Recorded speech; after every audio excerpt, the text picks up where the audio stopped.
On this episode of the Best of Bias podcast, you got me talking some NFL scores from week 5. Check out and see if my predictions came true. You know what I'm saying? I already got a good record from last week. You know what I'm saying? I'm trying to build on that. And then we talk about week 6. It's week 6, right? Yeah. We preview week 6 and see what predictions and talk about the spreads and all that good stuff. If you're here last week, you already know what's going on. If you're new, welcome.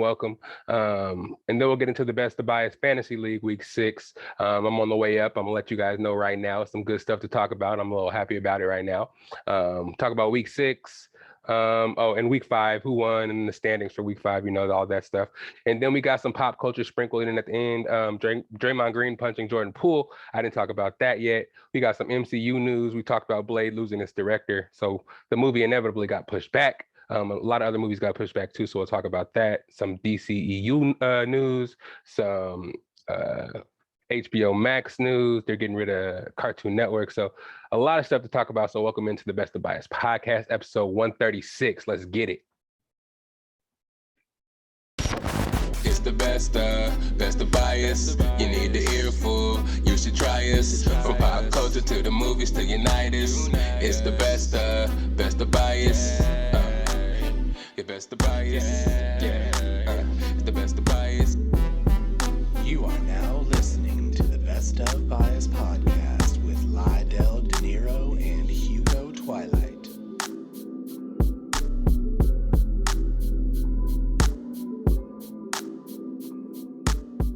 What's up? It's your boy Lydell Dinero, and it's time for another episode of Best of Bias Podcast, the Best of Bias Podcast, episode 136 to be exact. Thank you for being here. If you're a new guest, you know, in the podcast, you know, we just bring all the topics to the table. Whatever you want to talk about, we bring it to the table. Whatever your bias is, bring that to the table and we'll talk about it. But this week, we're definitely talking about some NFL. You already know what's up. The last couple of weeks, you know, it's 5 weeks of it now. I'm just tracking the NFL, I'm giving predictions, reviewing those predictions, talking fantasy, and we got pop culture here. So it's a little something for everybody. So if you're waiting for the pop culture, it's going to be a long while until we get there. But I got that for you. Trust me. But a lot of NFL talk, a lot of fantasy talk to begin the podcast, because you know how I like to do it. I'm going to go through each game, talk about some stats, and I'm not going to talk about it right now. I'm just going to be about it. So let's get right into it. Colts versus the Broncos Thursday night. Oh, man, it was a terrible game. Sorry if you had to sit there and watch that. I watched the whole thing, and it was like one of the worst games I've ever seen. The score was 12-9. The Colts actually won the game. Matt Ryan played worse than Russell Wilson, and somehow they still were able to win. Matt Ryan went 26 for 41, 251 yards and 2 interceptions. Russell Wilson didn't do much better. 21 for 39, 274 yards and 2 interceptions. It's just a lot of bad play, especially with the Broncos right now. The offense is really discombobulated. They have a lot of weapons on that offense, so everybody thought they'll be good. And, you know, I've been talking about it for weeks now, but they still haven't gotten it together. After the game was over, they said that Russell Wilson was dealing with some kind of shoulder injury. So that was their excuse for why he couldn't really connect down the field or connect with Jerry Jeudy or Cortland Sutton or any of the weapons that are out there for Russell Wilson that he said he didn't have out there in Seattle. So, you know, the whole purpose of him moving to the Broncos was to get with these guys and actually show that he's still the Russell Wilson of old. But it's just like he's not doing that shit right now. And it's really frustrating because I do have Cortland Sutton on my fantasy team. He still is getting his targets, but he doesn't score touchdowns. And when we do get, when they do get in the red zone, they don't score touchdowns. So that's just really frustrating. And I'm going to talk about it a lot when we get to the fantasy section because I have Cortland Sutton. I got to make a decision this week. I want you guys to weigh in on, and I'm gonna talk to y'all about it, and we'll talk next week and see if it goes well, but we'll see. But yeah, the Colts didn't really do much. Jonathan Taylor still out with the ankle injury. The backup running backs did well, but all you really had to throw to was Michael Pittman, and you know, and he was kind of locked up by Cortland Sutton, so there wasn't really much going on. Alec Pierce is a budding second receiver out there. If you ain't got him on fantasy, go look him up. Alec Pierce, number 14 out of Cincinnati. He was getting off. So they actually took coverage off of Michael Pittman and put it on Alec Pierce after a while because he was actually doing pretty raw. But again, that game was super boring. There was a 4th and 1 decision in which, you know, the Broncos could have, you know, gone and won the game. But they decided to throw the ball, and Russell Wilson's vision was terrible. KJ Hamler was wide open in the end zone, but he's locked on Cortland Sutton, which I respect. But if he's not open, you guys need to win games. So you need to figure out who's open and find that out and just figure it out, because it's kind of ironic because back in Seattle when Beast Mode was on the team, they were like, run the ball. You could have scored, but he threw an interception to Malcolm Butler. In this instance, they should have ran the ball. Melvin Gordon could have easily got that first down or scored a touchdown, and they wouldn't have to worry about it, but they made a stupid decision to try to throw it to Cortland Sutton and force it. Even KJ Hamler wide open in the back of the end zone. But I don't know what's going on with Russell Wilson. They play, I think, Monday night again. Not Thursday. They play in prime time again. So they play the Chargers, I believe. So I'll talk about it in fantasy, but I'm kind of debating if I'm gonna start Sutton or not, because he is getting lined up against JC Jackson. So we're gonna see. The Giants, another London game. Am I talking out loud? I'm sorry if I am, y'all. I apologize, because I am kind of getting enthused right now. But the Giants played the Packers out there in London. The Giants came out on top 27-22. Daniel Jones went 21-27, 217 yards. But this team is being carried by the defense. They're the number 9 ranked defense in the league. And Saquon Barkley, who is running the ball out of Wildcat, scoring all the points and catching all the balls, right? Like getting all the rushing yards. It's the Saquon team right now. It's good to see, because after him being hurt the last couple of seasons, we didn't really expect Saquon to come back, because you know how people treat running backs. If you don't give them 2 great seasons in a row or 100 great seasons in a row, they're going to try to replace you. Sorry, let me put my phone on Do Not Disturb so I don't get no notifications while I'm talking to the fam. But yeah, it was a wild game. Saquon went 13 rushes for 70 yards and a touchdown, had like 30 yards receiving. So he ended up with like 106 total yards, and pretty much was recorded the best stats on the team. And he continues to do that, and he's carrying the team. They're 4-1 now, which is kind of crazy. Aaron Rodgers went 25 for 29, 2 touchdowns. They kind of went away from their bread and butter, giving it to AJ Dillon and Aaron Jones to help them out. They kind of try to throw it a lot. Maybe because they were trying to blow the Giants out of the water and thought they were kind of inferior opponents. But I don't know what it was. But Randall Cobb, 7 for 99. Alan Lazard, 4 for 35 and a touchdown. He started going back to the guys he was familiar with receiver-wise, and we didn't really see much of Romeo Doubs or Christian Watson this game. They didn't really do much, but also the running backs didn't do much either. And it's probably the reason they lost, you know what I mean? They're still trying to find their identity now without Devontae Adams there. So it's going to be kind of interesting to see where the Packers end up this season, because, they barely beat us without any receivers. They lost to the Giants in London. I don't know, maybe London and the atmosphere had them all discombobulated, but they ended up losing. And I don't mind it. Shoot, keep the Giants. Keep the Packers down as low as possible. Vikings, they beat the Bears, of course, 29-22. Justin Fields actually threw 21 passes this game, so that's good. 15 for 21, 208 yards and a touchdown. 8 carries for 47 yards. His 47 yards led the team. Kirk Cousins went, 32 for 41, 296 yards, 1 touchdown, 1 interception, and had a rushing touchdown. That's interesting. Dalvin Cook, he's getting back to his usual self. Everybody was kind of doubting him at the beginning of the season, but that's my boy. I respect this. I have a lot of favorite running backs, you know what I'm saying? Because I was a running back in my high school days, so I kind of favor those guys. But he's back at it. 18 rushes, 94 yards, 2 touchdowns, and Justin Jefferson, he may have some bad games, but every bad game he has a super game to make up for it. 12 catches, 154 yards. He had 1 pass for 23 yards as well, so he was out there balling. The Vikings I think they're like 4-1 as well. That'd be interesting. I think so. Patriots beat the Lions 29-0, kind of surprisingly. Bailey Zappi out there holding it down again. It's the year of the backup quarterback that can hold the teams afloat while the starters are hurt. It's kind of crazy. Jared Goff went 19 for 35, 229 yards and an interception. Didn't have a week like he had last week where he put up like 40 fantasy points. This game wasn't as good. Bailey Zappi went 17 to 21, 188 yards, 1 touchdown, 1 interception. And the Patriots actually scored 17 points off a field goal. So if you had the Patriots kicker, then you had a great game. Ramondre Stevenson, 25 carries for 161 yards. Jacoby Myers, 7 catches for 111 yards and a touchdown. So the weapons for the Patriots actually got off. So that's a good thing to see. Bailey Zappi is actually doing a really good job out there, holding the team together and, having the weapons able, to contribute to the team because Mac Jones didn't really seem to get the most out of Jacoby Myers or Ramondre Stevenson. I mean, Ramondre Stevenson actually did get off a little bit. Him and Damian Harris kind of shared the load, but yeah, we're seeing a lot more of the gadget plays, the catches out of the backfield for Ramondre Stevenson, especially I think Damian Harris is hurt right now, so he's getting a lot of carries. Patriots defense pretty much holding Jared Goff and company down. Jack Jones with a second interception in 2 weeks. Last week he picked off Aaron Rodgers and had a pick six.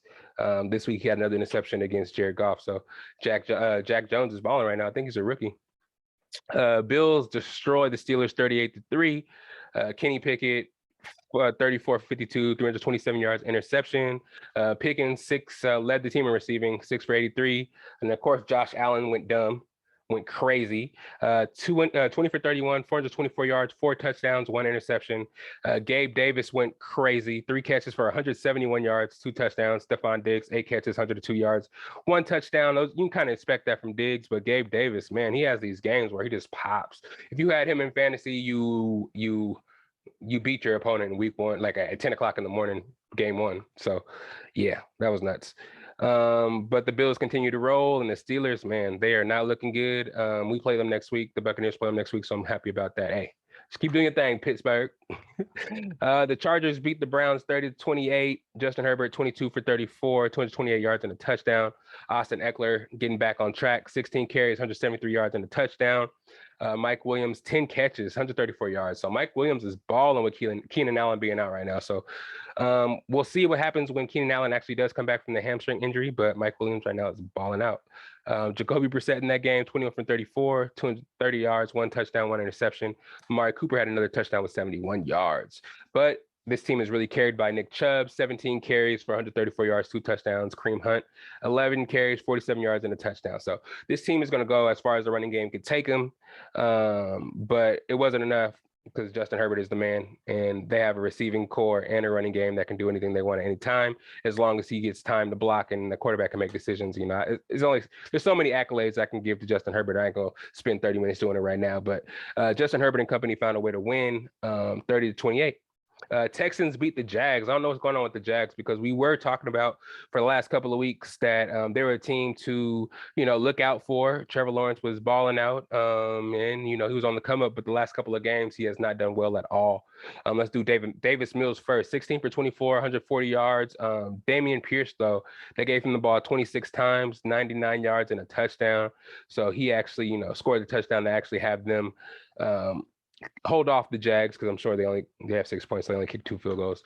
Trevor Lawrence went 25 for 47, 286 yards, 2 interceptions. Second bad game in a row. They should have beat the Texans, especially if they're a team that we're supposed to be talking about to take seriously. But yeah, it's kind of interesting to see them lose to the Texans. The running backs now split carries, pretty even, 10-10. ETN had 114 yards, total yards in the game, so we might be seeing a flip in the running backs in the backfield. That'd be good. Could be good for people in fantasy. I know people have ETN and are kind of worried about if he's going to actually do anything or not with James Robinson doing all the work and scoring all these touchdowns, but we will see. We do see a changing in the curve. We'll get to the Jets game. We saw Breece Hall have a breakout. We see Dameon Pierce having a breakout, so maybe it is time for ETN to have a breakout as well and take reins on that number 1 running back position because he played with, Trevor Lawrence at Clemson, and he should have, they should be on the same level, on the same page by now. They played together for so long, you know what I mean? But yeah, that was that game. Next, we got the Saints and the Seahawks. Saints blew out. Well, they didn't blow them out. They scored a lot of points, though. Saints won 39-32. Geno Smith is actually playing really well this year. We thought that him and who they have over there? Locke. We thought him and Locke were going to have to, have a quarterback competition, but it looks like after week 1, when Geno Smith played hella good in the last couple of weeks, he's been playing hella good. He didn't win every game, but he's airing it out and having these games be competitive. So he's actually doing his thing out there right now. And he did kind of do his thing this week too. 16 for 25, 268 yards, 3 touchdowns. Lockett went 5 for 104, 2 touchdowns. Metcalf 5 for 88 yards and a touchdown. Kenneth Walker, I think, yeah, it was. What's his name? Why is his name slipping my mind? The starting running back for the Seattle Seahawks actually hurt his knee, I believe. I have him on my fantasy team. Rashard Penny. Fuck, how did I not remember that shit? My bad, y'all. Rashard Penny hurt his leg, which gave the reins to Kenneth Walker, the rookie that did so well last year at Michigan State. Went 8 for 88 in a touchdown. It's like all the games that the Seahawks are in, they can score hella points, but they don't play no defense. And also the team that they play don't play no defense either, because Seahawks are able to score against them. But Taysom Hill, that's the talk of this game, all about Taysom Hill. Taysom Hill had 9 rushes for 112 yards, 3 touchdowns, and he had a passing touchdown to Troutman, the tight end. So he had 4 total touchdowns he was responsible for in the game, which I think was like at least 40 something, or at least high 30s in fantasy points. So if you started him at tight end, that is crazy, because you probably got a bunch of points from him at tight end. Kamara, did his thing, 23 carries for 103 yards, 6 catches for 91.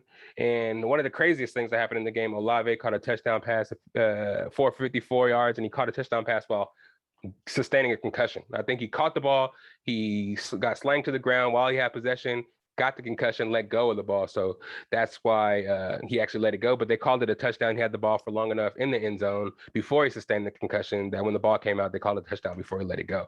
So that was kind of wild. We saw him go out of the game super concussed and wobbly. It was talking about, yeah, I scored. But man, that's how you see the warrior in these football players, man. They don't, the injuries don't matter as long as they can help their team win and get the ultimate goal and bring that victory back to their hometowns. That's all that matters. Not really, actually. When they get hurt, they lose money. I'm not even gonna lie to you. It sounded good when I was saying it in my head, but then the more and more I thought about it, like, these injuries do suck. I feel like a lot of players can care less about the victories if they're gonna get their ACL taken out and not be able to play the game for months at a time and lose money. You know what I'm saying? Fuck that W. I want my health. But in hindsight, in the meaning in the art of sportsmanship, we're going to say that these players do care when they get hurt about the win, and they're going to try, and they're trying to show that they are worthy of being starters, worthy of being on the team, worthy of the money that they're trying to get. So they're doing all they can to get their teams these victories. And it was crazy to see somebody score a touchdown and get a concussion at the same time. Jets surprisingly blew out the Dolphins 40-17. Zach Wilson went 14 to 21, 210 yards. Brees Hall, which I'm happy to see. This is a guy that I was thinking about drafting in fantasy preseason. I was hearing all about in the draft. I wanted the Bucs to take. When he ended up going to the Jets and being the first running back taken in the second round, I was expecting him to bust out from week 1. But with Michael Carter being the starter since I think last year over there with the Jets, I knew it was going to be a little time before he actually was able to take over those reins. I think it's time this week that he's actually going to do so. He had 18 carries, 97 yards, and a touchdown, and 2 catches for 100 yards, giving him 197 overall yards in the game. I think it's time for him to take those reins over and be that number 1 running back, especially when they put up 40 points against the Dolphins. Who knows what that offense could do? Or, there was 5 rushing touchdowns total the Jets had that whole game. Zach Wilson had 1, Brees Hall had 2, had 1.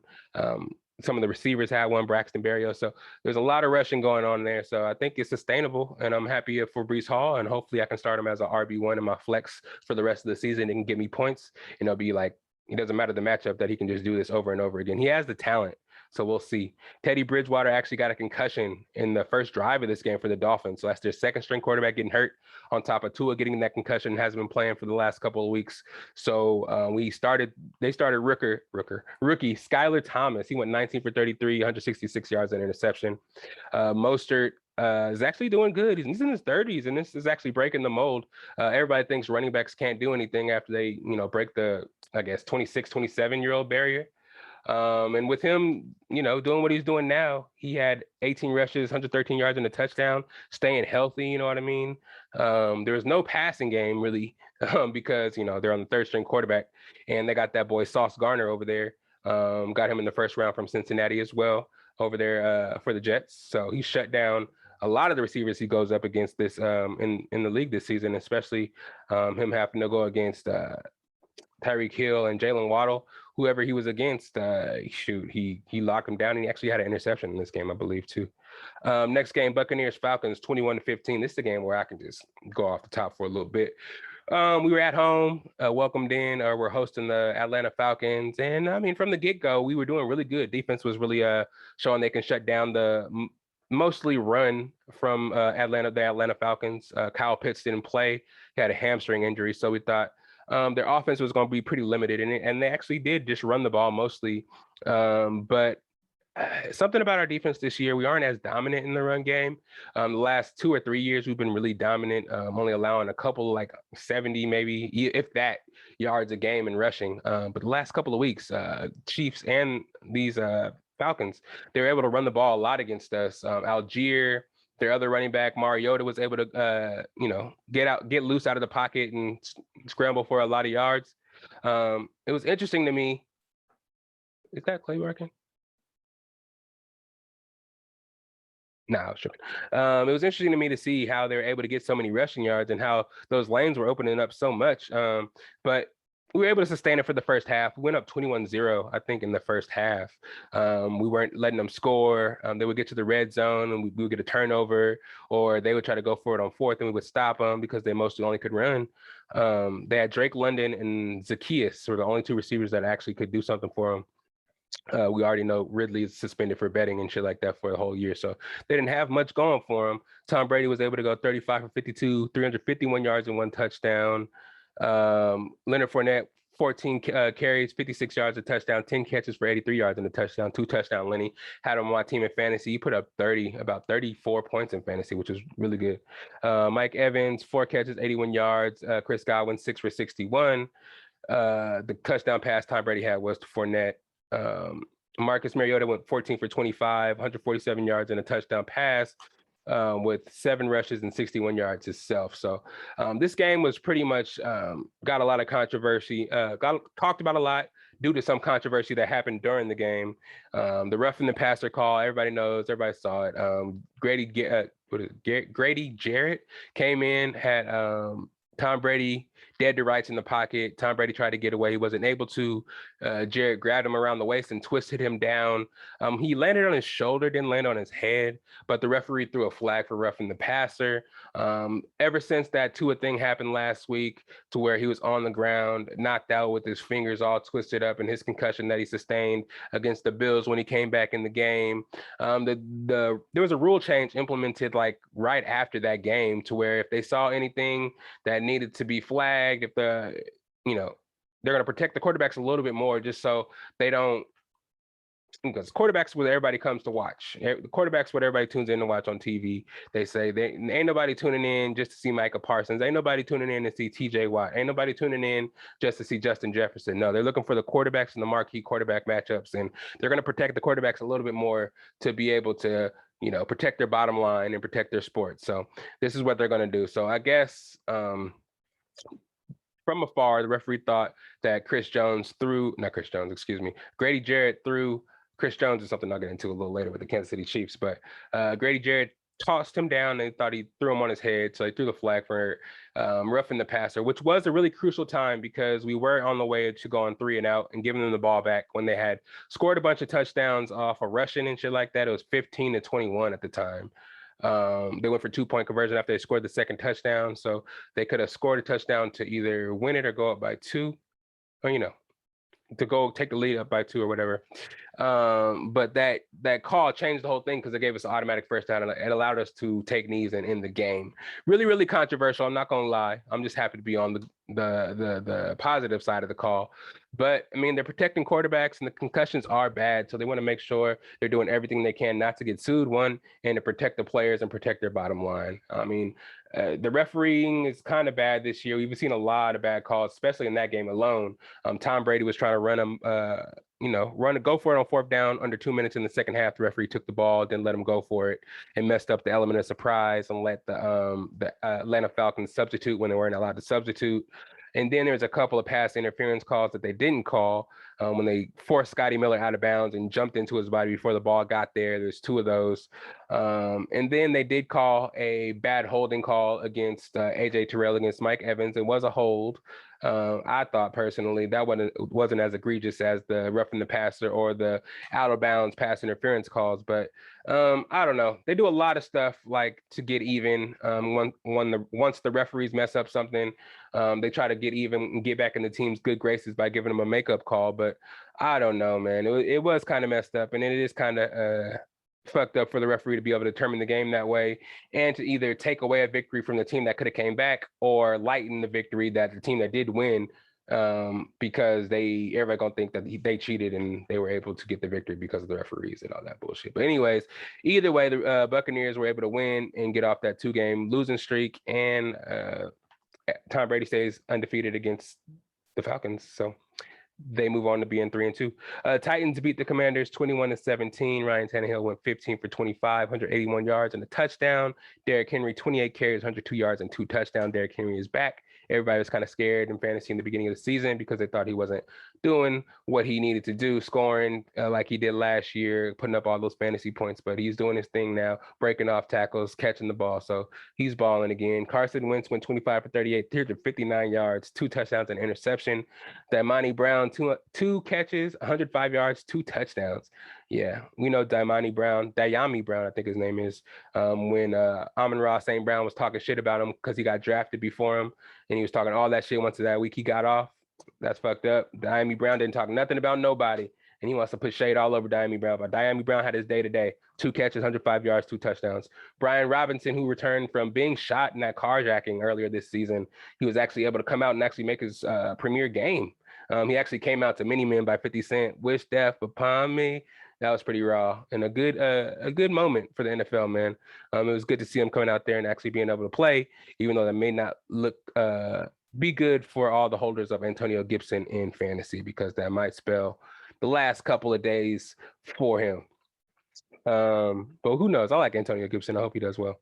But yeah, the Titans won 21-17. 49ers smacked the Panthers 37-15. Jimmy G, 18 for 30, 253 yards, 2 touchdowns. Jeff Wilson, man, he's doing well. I traded him in fantasy. I should have kept him. You're lucky, John. I gave him to you. 17 for 120 yards, a touchdown. Debo had a touchdown. Tevin Coleman back on the 49ers, scored a touchdown. Welcome back, Tevin Coleman. Baker Mayfield, trash. With Sam Darnold coming back, please. 20 for 36, 215 yards, another touchdown. Christian McCaffrey, 14 for 54 yards and a touchdown. 7 catches for 50 yards, 109 total yards. You know what I mean? And actually, their coach actually just got fired. Matt Rule is fired. He signed as like a 5 to 7 year deal with them, and he got fired only 3 or 4 years into it. And it's crazy because NFL coaches' contracts are guaranteed, so even if they're fired, they're still going to get paid. And Matt Rule, they're saying that he's going to be a highly sought after college football coach. So if he gets a college football job, getting paid maybe $2 or $3 million, he'll still get paid $17 million or whatever he's going to get paid for coaching. Supposed to be coaching for the Panthers, because he still has that contract, 3 or 4 years on his contract left. So that's wild. So if I was Matt Rule, I'd be like, hey, okay, whatever. But yeah, the Panthers lost that game. They got whooped. The 49ers defense is real. And you can only imagine Baker Mayfield playing against that defense. They weren't able to do nothing. DJ Moore can't do nothing. All the players on the team are in rumors for being traded. Christian McCaffrey is rumored to be traded to the Bills, Dolphins, all kind of shit. DJ Moore is rumored to be traded. They're just abandoning ship right now. It's looking bad for the Panthers, and it's really looking bad for Baker Mayfield. Eagles won 20-17. Eagles stay undefeated, 5-0. Jalen Hurts went 26 for 36, 239 yards, 15 rushes for 61 yards and 2 touchdowns. Dallas Goedert, 8 for 95. You snoring over there, motherfucker? Let's see. Kyler Murray went 28 for 42, 250 yards, 1 touchdown, 1 interception. And Hollywood went 8 for 78 and a touchdown. Yeah, not the best game for Jalen Hurts and company. They didn't really blow out the Cardinals, but the Cardinals are a second half team. They'll be losing hella in the first quarter or first half, and then come back and almost tie the game in the second half and just come up short. So 2 more weeks until DeAndre Hopkins comes back, and maybe they'll turn it around. But yeah, the Eagles are able to prevail 20-17. Cowboys went to LA and put a foot in the Rams 22-10. Cooper Rush went 10 for 16, 103 yards. Didn't really do much. Pollard 8 for 86 in a long touchdown run. The defense basically is the story of that game. A whole bunch of sacks. They had a strip sack touchdown on Matthew Stafford that they took to the house. So Cooper Kupp wasn't really needed. Again, Pollard had a 50-yard touchdown run. So yeah, Cowboys right now are running off that defense. The last couple of games they played after losing to us, of course, they've dominated with their defense. Dak has been hurt. They beat the Giants, who are 4-1 now, with number 9 defense in the league again. So the offense had to move the ball adequately enough to get some points against them, and they're actually able to do that. They beat the Commanders, they beat the Bengals, and then they just stomped the Rams this week. The Rams aren't looking too good right now. It's their line. Everybody on their line's hurt. So, and even the second string players are getting hurt, all kinds of stuff. So it's kind of tough for them to actually move the ball, run the ball. They can't run the ball at all. And to throw the ball, all they can throw it to is Cooper Kupp or Tyler Higbee, because he can't make any other reads really, because defensive linemen are in on him before he can even make any reads. So it's tough out there for the Rams right now. I think they are 2-3 at the moment. So yeah, it's kind of looking rough. Stafford went 28 for 42, 308 yards, 1 touchdown, 1 interception. Cooper Kupp 7 for 125 and a touchdown, and the offensive line continues to struggle. The Bengals and the Ravens, 17. Let's see here. The Ravens won 19-17. Joe Burrow and the Bengals continue to struggle. 24 for 35. Joe Burrow went 217 yards, 1 touchdown, 1 interception. Hayden Hurst was the receiver that actually did stuff for the team. The Ravens defense actually made a comeback this week. Last week they had pretty much a meltdown and didn't really do too well against who they played, but I think they were still able to win. But they were being scrutinized for their secondary being kind of soft right now, and their pass rush kind of being the only thing that's really going right now. Patrick Queen has been kind of good for them, but they were able to shut down the main receivers. T. Higgins didn't play with the ankle, so if you started him in fantasy, he was going to play, but he shut it down right away, ended up with 0 points, and that probably sucked for everybody. But yeah, it was the Hayden Hurst show. 6 catches, 53 yards, and a touchdown. Lamar Jackson went 19 for 32, 174 and a touchdown, 1 interception, 12 carries for 58 yards. And Mark Andrews, this proves to be his number 1 target over and over and over again. If you chose him in fantasy and stuck with that, knowing that will be his number 1 receiver, 8 for 89 and a touchdown. So you're doing well there. Again, the Ravens won 19-17. Monday Night Football, the Chiefs beat the Raiders 30-29. This game was kind of interesting as well. 19 for 30, Derek Carr, 241 yards, 2 touchdowns. Josh Jacobs continues to try to earn that money. They didn't pick up his 5th-year contract. So, you know what I mean? He's out there trying to prove that he's worthy of the money. And he's showing the fans and showing the NFL world that he is. 21 for 154 and 2 touchdowns. Devonta Adams went 2 for 124 and 2 touchdowns. Man, this game really came down to the wire. I think the Raiders went up 17-0, and they let the Chiefs come all the way back. Chiefs took the lead, and then, the Raiders were almost able to come back and win. I think they did take the lead one more time, but they let Travis Kelce go out there and score 4 touchdowns. Mahomes went 29 for 43, 292 yards, 4 touchdowns. Valdez-Scantling 6 for 90. Kelce went 7 for 25 and 4 touchdowns. It was wild. The play that almost ruined the game for the Chiefs in their comeback was the Chris Jones sack of Derek Carr. This is another controversial roughing the passer call. Chris Jones actually got on Derek Carr, got him from behind. Stripped the ball and landed on top of him. And the new rules, you can't land with your whole body weight on top of a quarterback, because that's how people hurt their arms and shoulders, the quarterbacks anyway.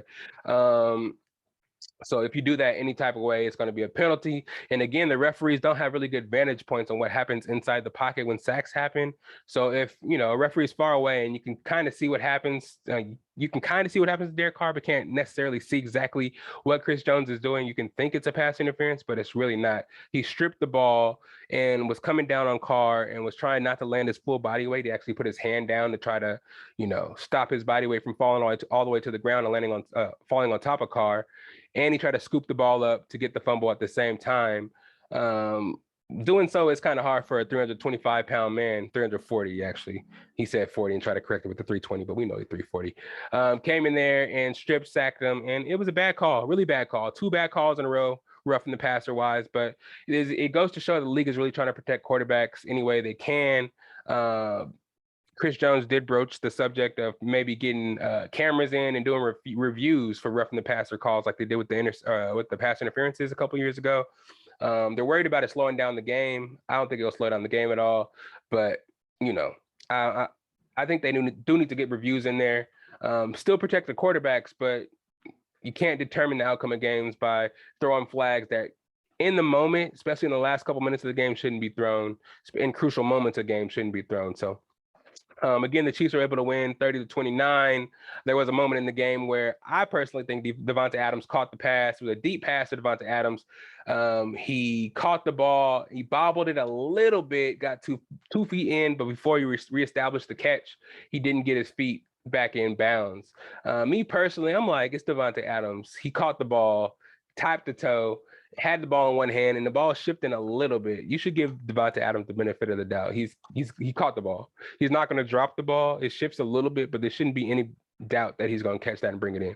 But I guess the rules are the rules. I mean, you can't change them, especially even if the guy's from East Palo Alto in the Bay Area. But yeah, he didn't catch that ball, and the Chiefs were able to win 30-29. At the end of the game, we saw him go to the locker room. I didn't want to report on this, so I didn't put it on Instagram, Twitter, or anything, but he did push that cameraman.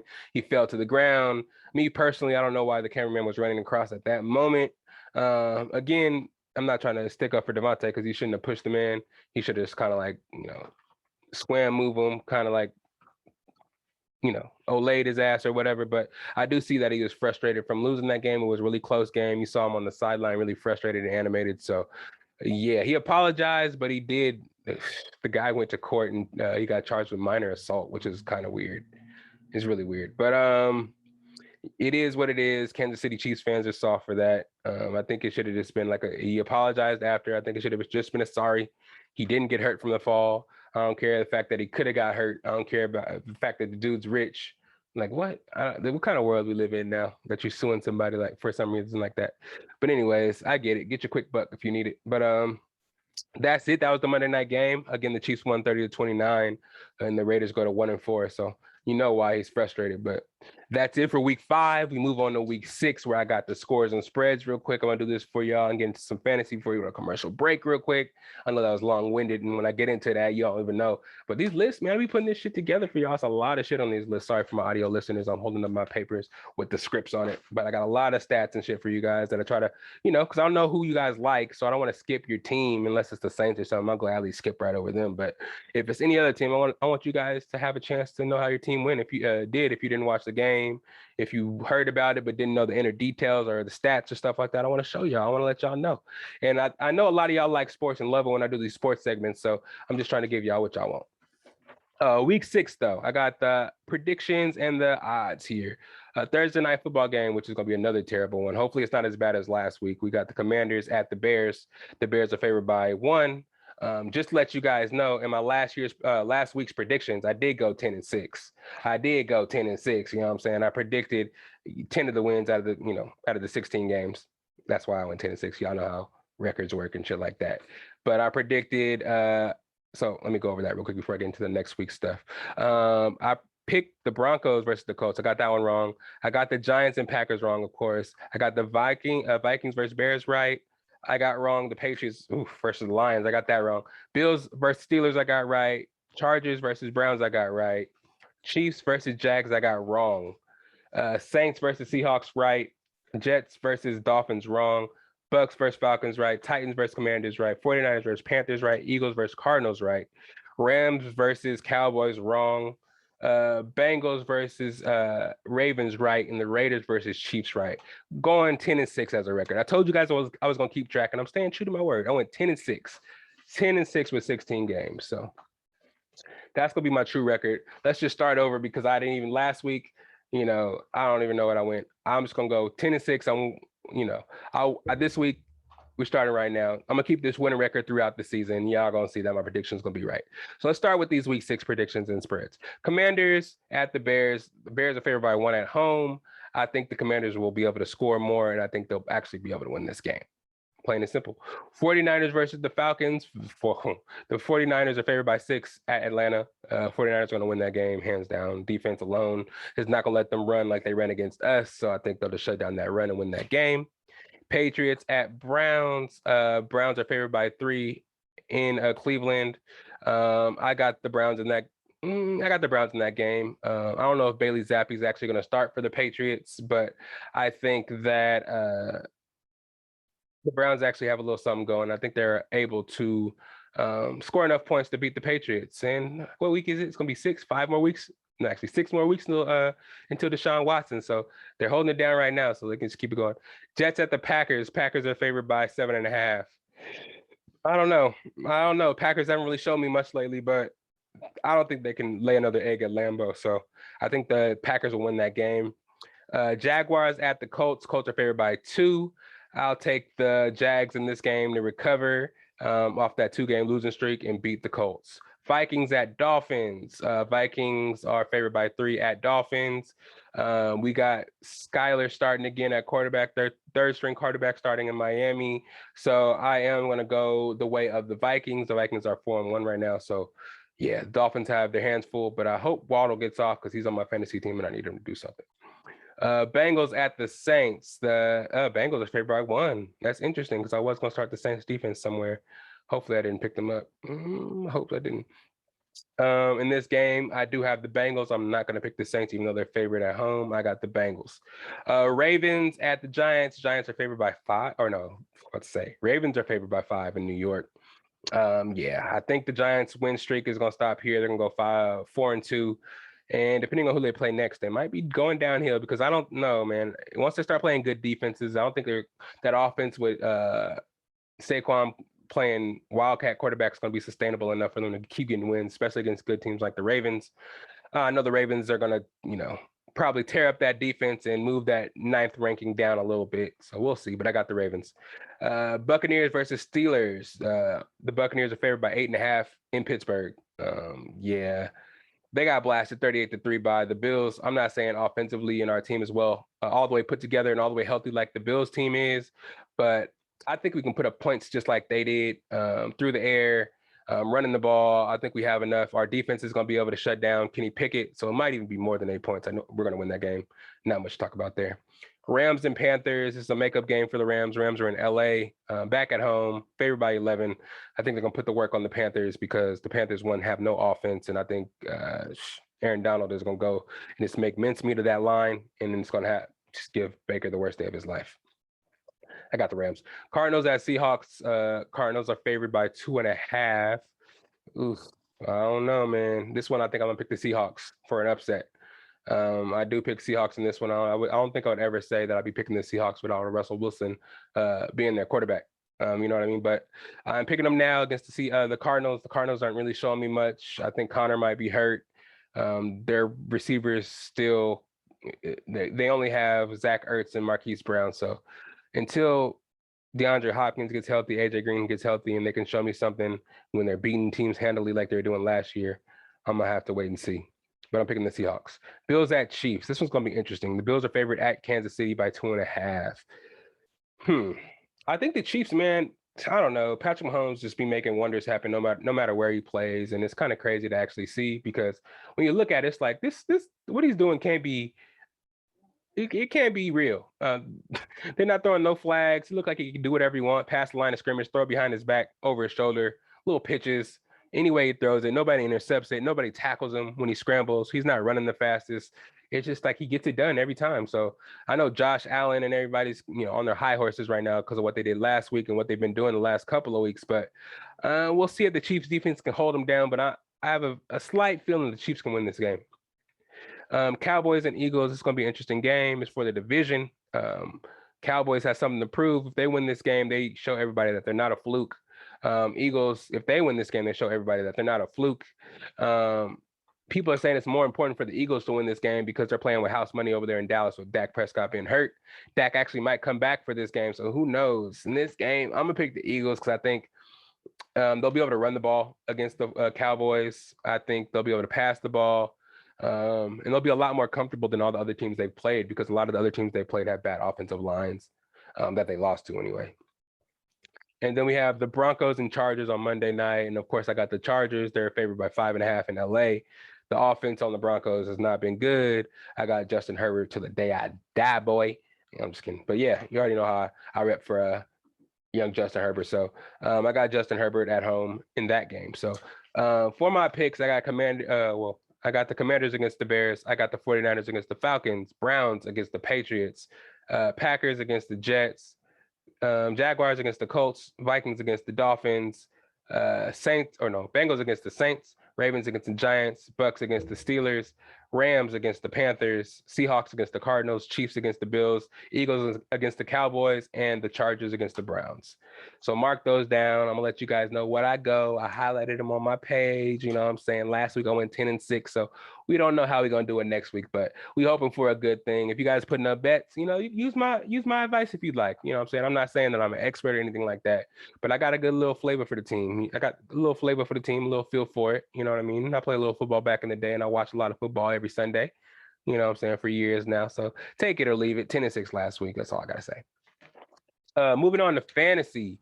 Week 5 was a good week. Another week for me. I won my second game, baby. I'm 2-3 and moved from 10th place to 7th place. 6 teams make the playoffs, so I'm 1 out of the playoffs. You know what I'm saying? I told you guys, don't count me out. I might start off at the bottom, but I'm gonna make my way up. I'm playing Derek right now, and he's in 5th place. So if I beat him, that only moves me even further up in the standings, closer to 1st place. You know what I mean? We still got these top-heavy teams up there in 1st place, but they play each other this week. You know what I'm saying? So one of them teams have to lose, and then I play Jeremy next week when he has his bye, when all the Bills have byes. So we'll see what you do against my team when all your players are on byes. You know what I'm saying? A lot of dropping and adding is gonna have to go on. A lot of shuffling is gonna have to go on with your team. So we'll see what happens. But this week was an interesting week. Let's get into these scores. Week 5 scores. So I beat Damon 122-82. Tay beat Kyle. Actually, no, excuse me. Kyle beat Tay 132-131. Dijon beat Derek 115-85. Jason lost to Yancey. Yancey won 116-108. Jeremy beat Deshaun 177-124. John beat Sean 156-78. Low score of the week was Sean with the 78, and Jeremy was high score of the week with that 177. He had Josh Allen, Gabe Davis, Travis Kelce. So he was able to put up a lot of points this week. And him and I think he's in 1st place now because getting all those points, and the points for actually determines who's in a higher place if you guys are tied in records. So the records after those scores: Jeremy's in 1st place at 5-0. Dijon 2nd place at 5-0. 3rd place we got Kyle at 4-1. 4th place we got Yancey at 3-2.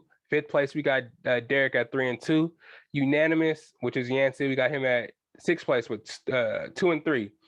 Me, I'm in 7th place, 2-3. We're moving up, baby. We started in 11th, baby. We out here moving up. 8th place we got Sean, 2-3. 9th place we got Deshaun, 2-3. 10th place we got John, 1-4. 11th place we got Jason, 1-4.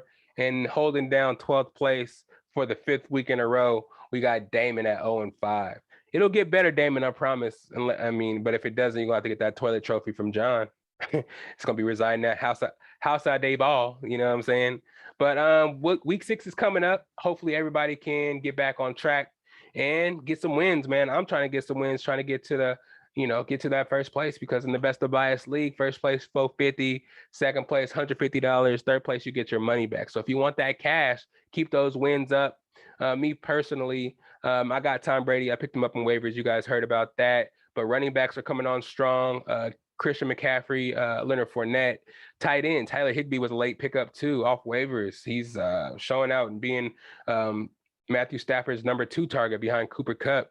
I just got, my receiver-wise, A.J. Brown. I've been starting Cortland Sutton and Jalen Waddle.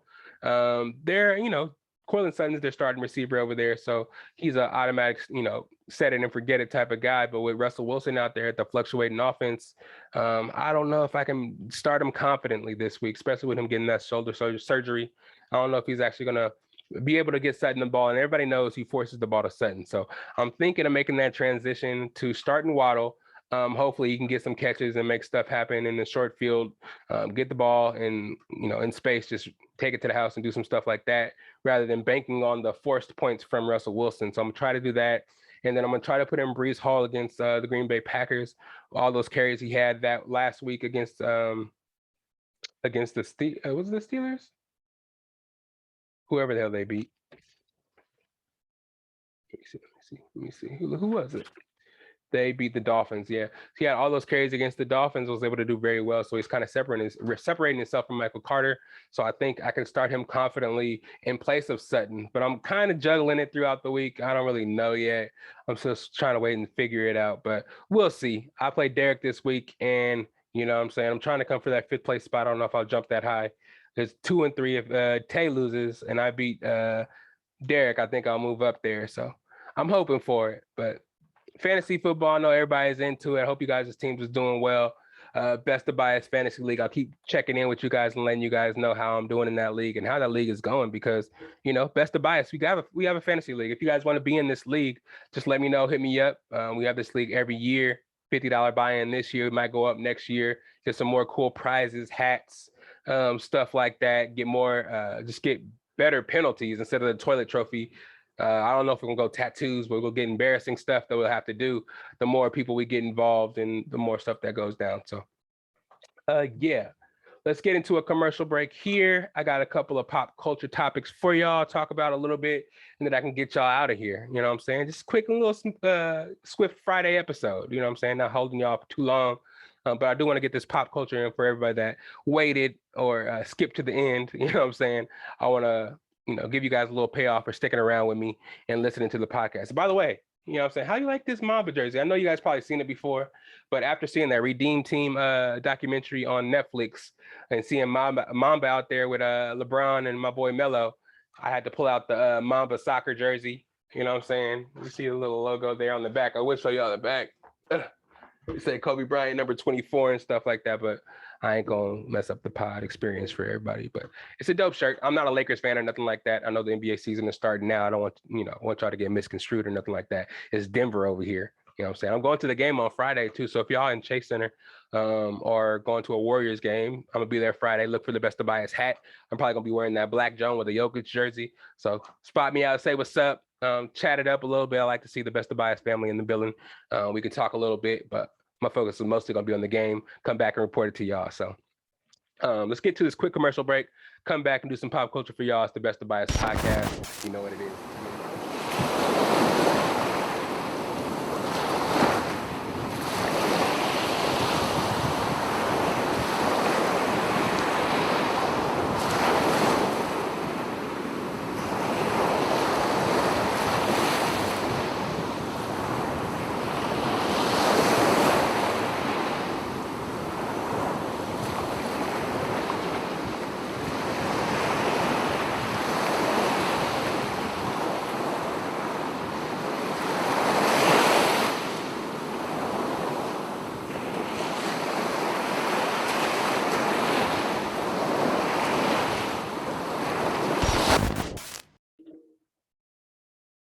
Welcome back. Thank you guys. Hope you guys got some refreshments. Hope you guys are ready for some pop culture because it's time for some pop culture. Your favorite part of the podcast where I let you guys know what's been going on the last couple of weeks. You know what I mean?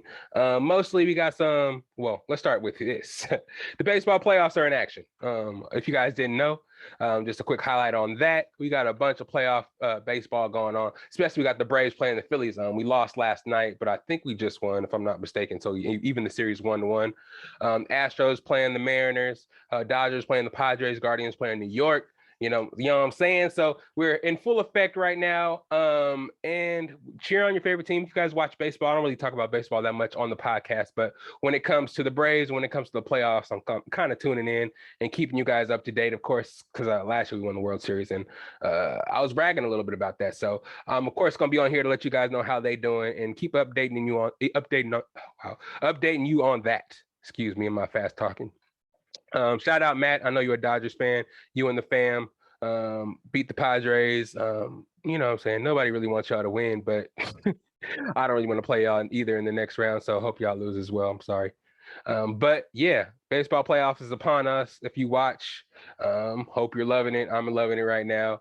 Not watching at the moment because, you know what I'm saying, I got to record this and bring y'all the flavor. But first topic we got on the docket again, two cameras. I'm sorry, I'm gonna be looking back and forth for this segment, but Draymond mother freaking green punching Jordan Poole in the face. We got to get into that because I haven't talked about that on the podcast at all. 0-0-0. But now we're gonna talk about it because it's an interesting topic, man. How would y'all react? How would y'all react if you got punched in the face by a teammate? How would y'all react to that at all, man? I just really want to know, because this topic has been kind of like moving around in my mind. I don't really know how to react to it. On one hand, it's like, okay, it's a team sport, and you've been on a team with a teammate before, and maybe not agreed on something, and maybe got almost in the fisticuffs or some shit like that. But I don't know if it ever got to the point where you're actually punching somebody in the face and knocking them out. You know what I'm saying? I mean, in football, you may push and shove, get on top of each other, be grabbing face mask or something, get a rib blow in or something like that. But knocking somebody out is nuts. It's the craziest thing I've ever heard. And for us to actually see it on video is pretty wild as well. If you've seen the video by now, you know what happened. They're doing some kind of drill at practice, and you just see Draymond Green kind of walk up to Jordan Poole and kind of talking to him in his face. And then he must have been talking shit, because Jordan Poole pushes him, gets him out of his face. But reactionarily, I don't know if that's a word, reactionarily, I don't know. Look it up, guys, if it's not. Draymond Green comes with this flying right hand, connects with Jordan Poole, and you see Jordan Poole drop. But it's interesting because you see Draymond Green immediately go to grab him after he punches him and knocks him out, and kind of catches him against the wall. And everybody's like, whoa, whoa, whoa, whoa. It's interesting. One, how they got this on camera and how it got out. And two, what Jordan Poole could have said to make Draymond react this way. It is wild to me how everybody is just completely oblivious to what's going on. Draymond is able to walk all the way up to Jordan Poole, get in his face without anybody breaking it up. And then they put hands on each other. And then not only did he just get put, I understand pushing. Pushing is a way to get somebody upset. And it's like, okay, you put hands on me, you started this, you pushed me, so it's bad now. But for Draymond to come with that punch, he had to have said something to Draymond like, oh, that's why you average a triple single, or, oh, that's why you ain't invited to the pool party, or I don't know, something crazy like that. It has to be, in order for him to react that way and go ahead and punch him in the face. That's wild. But I mean, he said he went ahead and took himself away from the team for a while, and he's not going to play the preseason games. He may play the last one I'm going to on Friday that I mentioned before, but he said he's going to go there because I'm going. That's why he's going to play, though. But yeah, he's going to the game. He's still, they're still brothers, supposedly. But me personally, I think it's going to cause some friction in the team. It's going to affect some wins. It's going to affect the longevity of Draymond's career in Golden State, I think. They're going to extend Jordan Poole regardless. He's 23 years old and balling. The third splash brother. They never called Draymond Green the third splash brother. So I think it might be the end of Draymond Green in Golden State. Who knows? I don't know, but it seems like it, because this can't just go unanswered for. Adam Silver has to suspend somebody, do something. You know what I mean? Like, what? You suspended Jokic for pushing Morris in the back. This man punched his team, even though it's in your own facility and it's controlled. That's assault. You knock somebody out, brother. Something has to be done with that. I don't know. And I guess they're just gonna let it go, like they do with everything with Draymond Green. They're act like it didn't happen and just act like, oh, it's Draymond Green and nothing's gonna happen. But hey, fuck it. If they ain't worried about it, I ain't worried about it. If it causes them to lose a couple more games so the Nuggets can win a couple more games, I'm all for it. I'm all for the friction. I'm all for the smoke. But man, don't be putting your hands on your teammates. That's not conducive to winning anything. You know what I mean? And especially, I mean, Draymond Green still has this year, and he has a team option next year if he wants to stay and pick up that team option, or a player option. I mean, he can stay there, but I mean, he can't control being traded though. If they want to trade him, that player option could be used on a different team. So I don't know. Not too much there. I mean, I guess this happens all the time, quote unquote. I don't know. I don't necessarily think it happens all the time. I don't think people just get knocked out and it's just all good the next day, but who am I? I'm just a Denver Nuggets fan. Maybe that's how it goes down in San Francisco every day. Next topic, we got Jamie Foxx potentially playing Spawn. So this is a really, really, really, really light comment. Nobody really said that this is going to happen for sure. I think Todd McFarlane is the director. But he just announced that he had some writers for the movie. They didn't announce it's being filmed. They didn't announce any filming locations. They didn't announce a cast. They just announced the script, and the rumored person to be playing Spawn is going to be Jamie Foxx. So I don't know how much truth is to this rumor. There is to this rumor. But how do you guys feel about Jamie Foxx potentially playing Spawn? Do you know who Spawn is? Would you be interested in seeing Spawn in the MCU? There's a lot of questions that I have for you guys. So run the comments up down low and let me know how you guys would feel about Jamie Foxx playing Spawn. Michael J. White played Spawn back in the day. And I thought he would just reprise the role because he don't look like he aged much, but he probably is. He looks like he aged now, but there's a lot of time he actually does martial arts and he's hella swole and shit. They could have used him a long time ago, but for some reason they chose not to. But yeah, Jamie Foxx is Spawn. It could be cool. It's just going to be interesting to see because they are kind of going the dark route of the MCU and doing a lot more rated mature stuff, rated R stuff with Deadpool coming. So they could potentially bring Spawn. It's like a really hell and Satan driven. So I don't know if they want to put that into the MCU or anything like that. And I think they don't fuck with that in China at all. And China's a really big market for movies and TV shows and shit like that. So if they're gonna put the devil in it, China's not gonna fuck with it. And that's why they haven't put what's his name? The fucking devil dude in MCU that everybody thinks is behind everything all the time. His name is slipping my mind, but he's always rumored to be the guy, Mephisto. It's like Mephisto. They haven't shown Mephisto yet because he's literally the devil, and nobody really, I don't think society's ready to have the devil portrayed as a actual, I don't know, man. We've seen it before. He's seen Hades and Hercules and stuff like that. So I guess it's not that uncommon, but yeah, it's gonna be interesting. I watched Spawn a lot as a youngin. I'm hoping it comes back. The graphics back then were terrible, so they have a lot they can do with this movie, especially after they do Blade, which actually we'll talk about with a transition, Patrick. Thank you. We'll talk about right now. So we talked about like 2 weeks ago about Blade losing their director. I don't even want to say his name because he ruined the whole rollout and pushed the movie back. So fuck that guy. But he supposedly left because the movie script was trash and they didn't really have a direction that they wanted to go. The movie was supposed to be set in the 1920s or 1930s or some bullshit like that. So hopefully this can be redone and hashed into something a little more modern. Maybe not though, because we'll talk about Werewolf by Night a little bit to end the podcast, but in that realm, Blade is supposed to kind of exist, and that Werewolf by Night was filmed in black and white, kind of gave like more of a 30s, 40s, 50s kind of vibe. So it may be still kind of going that route, but with that director leaving, the movies did get pushed back. Blade, it was supposed to come out, I think, November of 2023. It got pushed back to September 6th of 2024. Deadpool got pushed back to November 8th of 2024. Fantastic Four pushed back to February 14th of 2025. And then Avengers Secret Wars got pushed back to May 1st, 2026. So again, last week I talked a little bit about maybe MCU bit off a little more than it can chew. They're trying to do everything, TV shows, movies, and try to grab all these properties and kind of put it all into, the MCU or Disney Plus, the TV show universe. And maybe they can't really do all of it at once. Maybe this is just an excuse for them to try to get the Blade movie pristine and right. Hopefully they don't lose Mahershala Ali, because I know he's probably busy and can't be just sitting around waiting for the movie to be filmed and produced. But yeah, maybe it was just a front for them not having it together, not having a script, not having anything really towards the movie ready yet, and they're just using this pushback as to make up for it. But I don't know. I'm hoping everything gets back on track. There is some stuff happening in phase 5, because this is all kind of like into phase 5, early phase 6 stuff. So yeah, hopefully everything that happens a little bit before that is able to still be raw and we are able to love every moment of it. Maybe this is just like a minor setback for a major comeback for Marvel. I'm hoping it is, because man, a lot of these companies are bullshitting with these streaming services and a lot of shit that they're canceling out. We'll talk about WB. Actually, let's talk about it now. But yeah, MCU is delaying all that shit. DCEU, Warner Brothers and all that shit, man.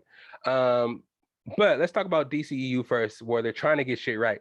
So I guess we all know the Black Adam is dropping on October 21st. The Rock is coming as Black Adam. It's going to try to revamp the whole DCEU. Of course, we all know about The Flash. We all know about Aquaman, Jason Momoa stuff, Ezra Miller and all his troubles as The Flash, Henry Cavill? Is it Henry Cavill? Cavill? whatever Superman's name is. He left, and they're in contract disputes about coming back as Superman. So we don't know what's going on there necessarily yet. So we're hearing that The Rock is trying to get Superman, and he's demanding that Henry Cavill reprises the role as Superman so they can have a show off. You know what I mean? If you want Black Adam for years and years to come, you got to bring Henry Cavill back, and he has to be Superman again. So in the end credits of Black Adam, we're supposed to be getting Superman, Henry Cavill as Superman again, and a face-off between him and Black Adam. So fingers crossed for that, and hopefully they're able to use that to bring the DCEU back into popularity, bring all the Rock fans back into it. Everybody loves Henry Cavill as Superman, so if The Rock is able to secure that and just clear up that contract dispute, everybody will love The Rock for that, and everybody will be back, man. Jason Momoa still had fans, Aquaman, Black Manta's still over there, stuff to do with that. And hopefully the Flash is able to, just kind of open up the multiverse for them and able to still bring in Michael Keaton, George Clooney as Batman, Christian Bale as Batman, just see Ben Affleck as Batman, see all the different Batmans and stuff like that. Because we still want to see that. People say they screened the movie and it was still as good. So maybe this Black Adam will still get us all hyped and open up the box offices for the DCEU. But because DCEU is on Warner Brothers Discovery, let's just talk about that real quick. They're canceling Cartoon Network's animation. They are, I guess they're not necessarily canceling it. They're actually putting it all the animation under one umbrella, and they're taking away the individual name of Cartoon Network Animation, which ends a long span of, notable cartoons that we grew up on Cartoon Network.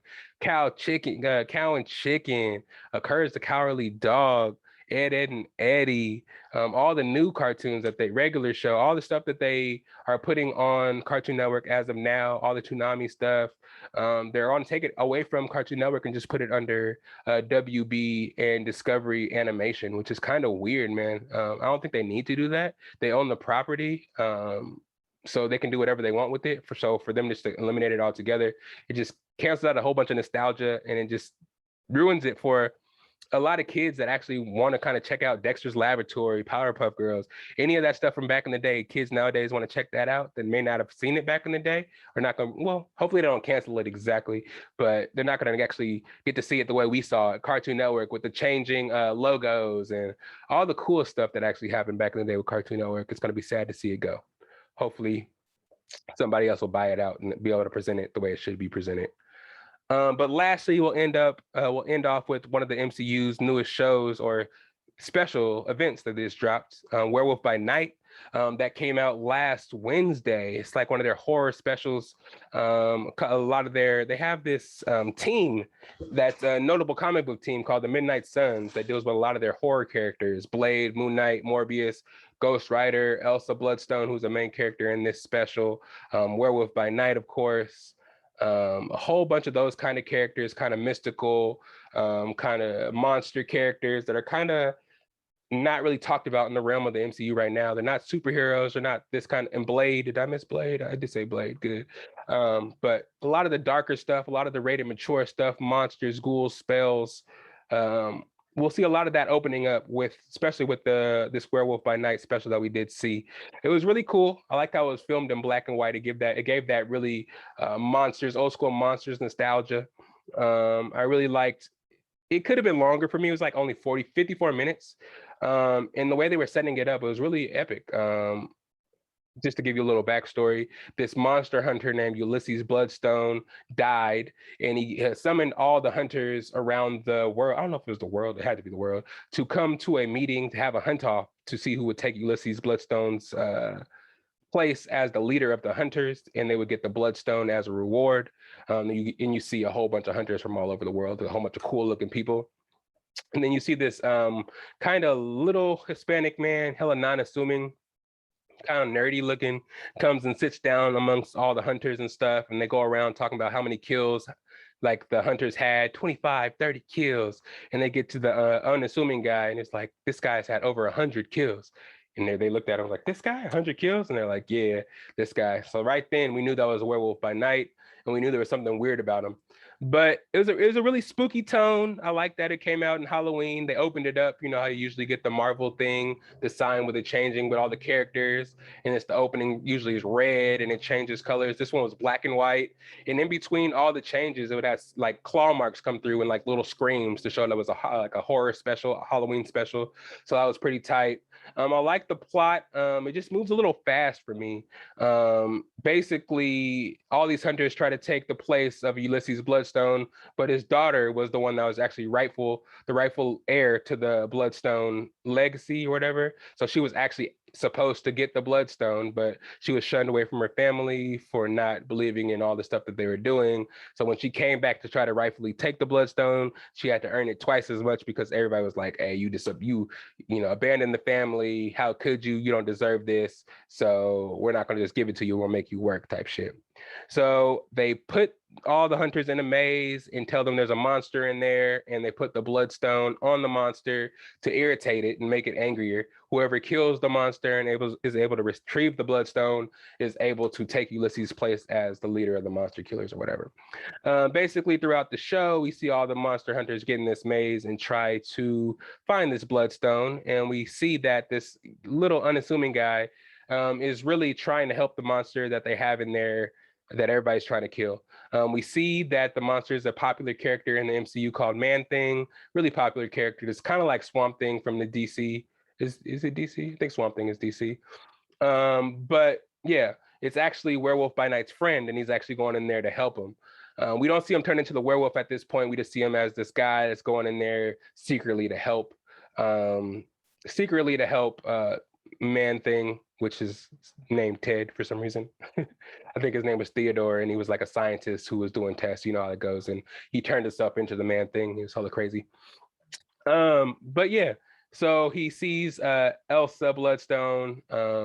They kind of bond right away because we already can tell from the beginning that she is not there for the reasons that everybody else is. She wants the Bloodstone for another reason. And we also see Werewolf by Night is there to help Ted and save him from that maze and get him out of there rather than kill him and try to take the Bloodstone like everybody else is. So throughout the show, we see them attacked by all these hunters that are trying to get the Bloodstone for themselves.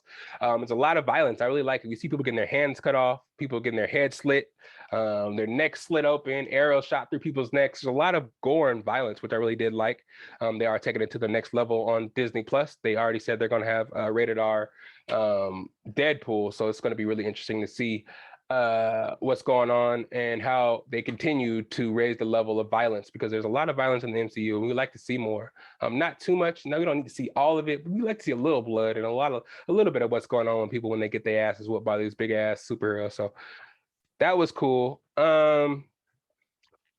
Jack Russell, that's the guy's name that played Werewolf by Night. His name was Jack Russell, but the actor that played him, his name is Gael Garcia Bernal. And Elsa Bloodstone, pretty much the two main characters. It was played by Laura Donnelly. Donnelly, I think it's Donnelly. Laura Donnelly. So those are the two main characters. They did a really good job. Like I said, it could have been longer. They could have explained Elsa's backstory a little bit more. They could have explained how Jack Russell actually became Werewolf by Night. We do, towards the middle of it, see him get captured, and they forced him to turn into werewolf and just go crazy and kill everybody. But spoiler alert, sorry, I should have said that before I started. But yeah, he turns into a werewolf. Everybody figures it out because he's not out there killing everybody as a human.